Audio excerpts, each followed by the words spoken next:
दुनिया इस वक्त जिस माशी बेयकीनी जोग्राफियाई कशीदगी और तवानाई बहरान के दौर से गुजर रही है, उसने तरक्की पजीर ममालिक खुसूसन पाकिस्तान जैसे माशी दबाव के शिकार ममालिक के लिए सूरत हाल को मजीद पेचीदा बना दिया है। आलमी सतह पर तेल की कीमतों में उतार चढ़ाव, खित्ते में जारी सियासी कशीदगी और बड़ी मईशतों की माली पॉलिसीज में तब्दीलियाँ बराह रास्त उन ममालिक पर असरअंदाज हो रही हैं जो पहले ही कर्जों, महंगाई और माली खसारे के दबाव में है।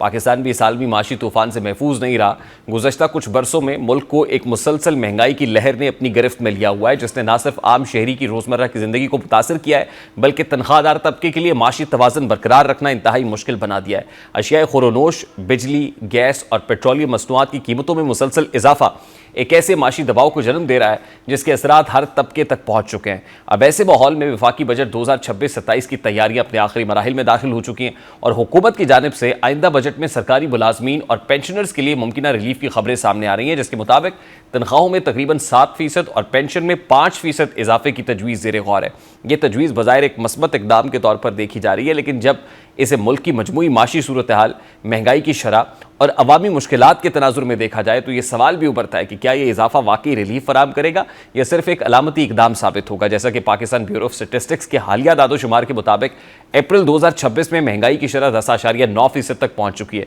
जबकि शहरी इलाकों में यह शरह 11% से भी तजावुज़ कर गई है। देही इलाकों में भी सूरत हाल कुछ मुख्तलिफ नहीं है, जहां महंगाई 10% से ज़ायद रिकॉर्ड की जा रही है। यह दादोशुमार वाज़े करते हैं कि आम शहरी की कुव्वत खरीद मुसलसल कम हो रही है और इसके नतीजे में माशी दबाव मजीद बढ़ता चला जा रहा है। जबकि सरकारी मुलाजमीन की तनख्वाहों में 7% इजाफा किया जा रहा है, लेकिन आम शहरी तबका जो पहले ही महंगाई की चक्की में पिस रहा है, ऐसे में यह फैसला आम आवाम की बेचैनी में इजाफे का सबब बन सकता है, क्योंकि हुकूमत के इस फैसले से एक तरफ सरकारी मुलाजमीन को रिलीफ मिलेगा तो दूसरी जानिब प्राइवेट सेक्टर के मुलाजमीन अक्सर इससे महरूम रहेंगे, जिससे माशरती तकसीम का एहसास मजीद बढ़ सकता है। यही वो पहलू है जो अवामी सतह पर बेचैनी या इज़्तिराब पैदा करने का बाइस बन सकता है। लेकिन सवाल ये पैदा होता है कि क्या सरकारी मुलाजमीन की तनख्वाहों में यह इजाफा महंगाई की असल रफ्तार का मुकाबला कर सकेगा। माशी माहिरीन के मुताबिक जब महंगाई दो हिस्सों में हो और तनख्वाहों में इजाफा इससे कम हो तो दर हकीकत हकीकी आमदनी में इजाफा नहीं होता, बल्कि कुव्वत खरीद मजीद कम हो जाती है। इसी तरह पेंशनर्स के लिए 5% इजाफा भी एक इलामती रिलीफ तो है,